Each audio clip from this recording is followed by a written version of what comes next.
Hello, welcome to Havering Road, Rice Park, Romford. About to show you this two-bedroom bungalow. Let's go and take a look around.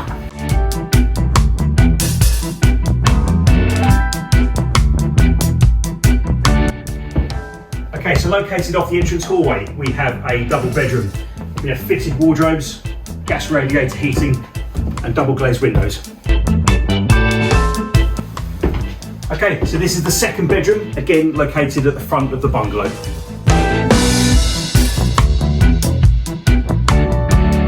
Here's the main bathroom with a heated towel rail and double glazed window.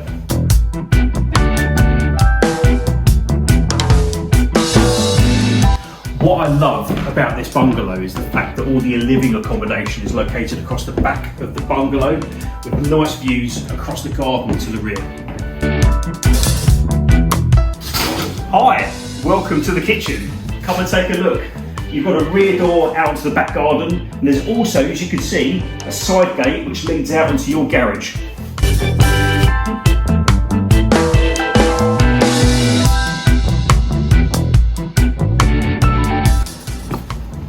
Okay, out onto the garden. The garden is actually layered down, so let's go and take a look at the garden. Let me tell you a little bit about the area that you're potentially going to be moving into. You've got a bus stop which is located just that way along the end of the road. This way you're going to find Romford High Street and Station, but Rice Park is a very sought after area with a postcode of RM1. It's a great place to live.